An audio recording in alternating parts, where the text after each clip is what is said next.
Sometimes, you have to leave something to realize how much it means to you. That's how I feel about my band.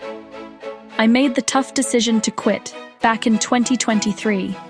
It was a choice that felt necessary at the time, but it left a void. We had been together for 9 incredible years, a journey filled with late-night practices, small gigs, and big dreams. The hardest part was knowing that I would miss our 10-year anniversary. It was a milestone we had all looked forward to, a celebration of a decade of shared passion and creativity. The thought of them marking that moment without me was a constant, quiet ache in my heart. The desire to go back has been growing stronger every single day. I think about the music we made and the connection we shared on stage. It was more than just playing notes.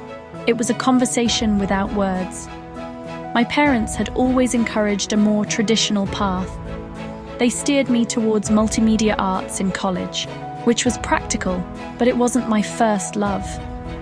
I had always dreamed of studying at a conservatory of music, a place where I could live and breathe melody and harmony.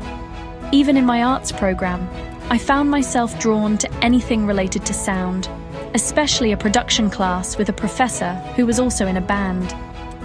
He understood the fire that burned inside me. He saw that my passion for music wasn't just a hobby. It was a core part of who I am. Talking with him reminded me of what I was missing. It's that feeling of creating something from nothing with people who just get it. Missing that anniversary was a wake-up call. It made me understand that some things are too important to let go of. The band was my musical family, and I realized I wanted to go back home, no matter how difficult the journey back might be. I want to finish the song we started writing all those years ago. Now, as I stand here today on February 13th, 2026, the feeling is overwhelming. The regret of leaving is being replaced by the hope of returning. It's about more than just playing music again. It's about reconnecting with a piece of myself that I left behind. The path forward isn't entirely clear, and I know there will be challenges. But the thought of getting back together with my band, of standing on a stage with them once more, makes it all worth it. It's time to pick up my instrument and try to find that harmony again, to turn the page and start a new chapter in our shared story. When you're trying to make a name for yourself in music, especially online, it's tempting to play what's popular. Doing cover songs seems like an easy way to get attention. People are already searching for those tunes, so you can piggyback on their success. But I quickly learned that this path is full of problems. To me, playing someone else's song note for note feels a bit boring. The real magic happens when you create something that is entirely your own, a melody that comes straight from your heart. It's the difference between tracing a picture and painting your own masterpiece from a blank canvas. The biggest headache with covers, however, is the legal side of things. I poured hours into creating content for my YouTube channel, only to be hit with copyright claims. You can perform a cover perfectly, film a beautiful video, and share it with the world, but at the end of the day, the song isn't yours. This means your video can get taken down, or worse, demonetized. All that hard work results in zero earnings and sometimes even a strike against your channel. It's a frustrating cycle that makes you feel like you are working for someone else, building their brand instead of your own. This experience taught me a valuable lesson about the importance of originality. Creating original songs is definitely harder. There's no built-in audience waiting for it. You have to build that interest from the ground up, one listener at a time. It requires more vulnerability because you are sharing a piece of your soul with the world, and there's always the fear that people might not like it. But the reward is so much greater. When someone connects with your original music, they are connecting with you on a much deeper and more meaningful level. It's an incredible feeling. So, the choice became clear. I had to focus on writing my own music. It's a slower, more challenging road, but it's a road that I can truly call my own. There are no copyright bots waiting around the corner to flag my creativity. Every view, every like, and every new subscriber feels earned because they are there for what I have created. It's about building a foundation that is solid and authentic, rather than trying to build a house on someone else's land.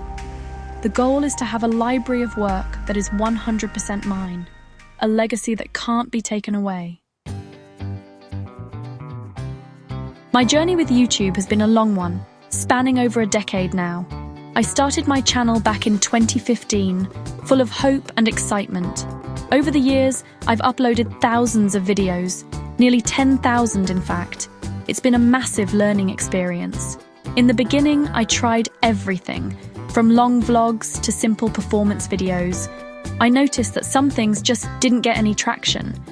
It was discouraging to spend so much time on a video only to see it get a handful of views. It felt like shouting into a void, wondering if anyone was even listening out there. Then, I discovered the power of YouTube Shorts. These short, bite-sized videos were getting way more views and engagement than my longer content. It was a game changer.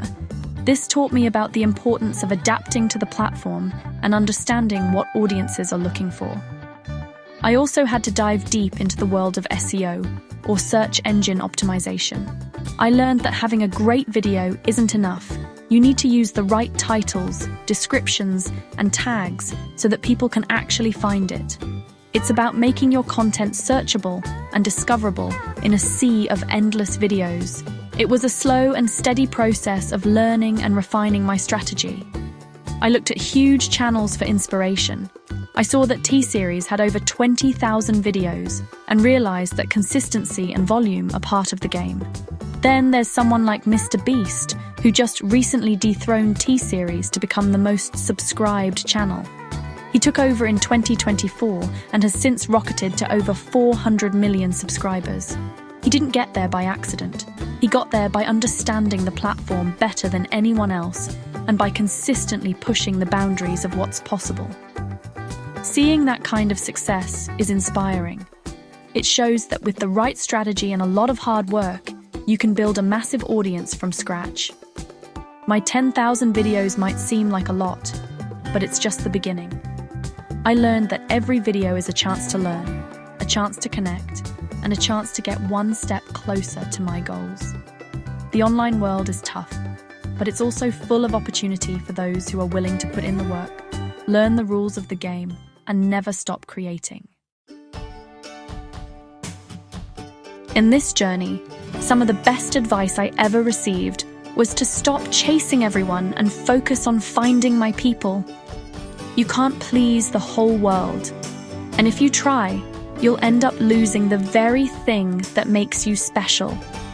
You have to be yourself, unapologetically. This means developing a unique style, not just in your music, but in everything you do. It's in the way you act, the clothes you wear, and even the specific sounds you get from your instruments. When you are genuine, you attract people who appreciate you for who you truly are, not for who you are pretending to be. These are your real supporters. They are the ones who will listen to your original songs, even when they're not polished and perfect. They will show up to your small gigs and buy your merchandise because they believe in your vision. These are the fans who will stick with you through the highs and the lows. They aren't just passive listeners. They become part of your community. Finding this core audience is far more valuable than having millions of casual viewers who don't really care about your art. It's about quality over quantity. Always. Never be afraid to start over. I walked away from my band, and the thought of going back is daunting. It feels like climbing a mountain that I've already been down. But passion is a powerful fuel. If you truly love what you do, you will find the strength to face the hard parts. The journey might be long, and there will be moments of doubt, but every step forward is a victory. Starting again isn't a sign of failure, it's a sign of courage. It's an opportunity to rebuild things stronger and better than before, using the wisdom you've gained along the way. As we move forward in this new year, I am filled with hope. My wish is for success, not just for me, but for anyone out there chasing a dream. I hope we all find the courage to pursue our passions, to be our authentic selves, and to achieve the goals we've set for ourselves. Let this be a year of new chances and fresh starts. Let's not give up on the things that make our hearts sing. I wish you all a future filled with many blessings and the sweet sound of success. Let's make some noise.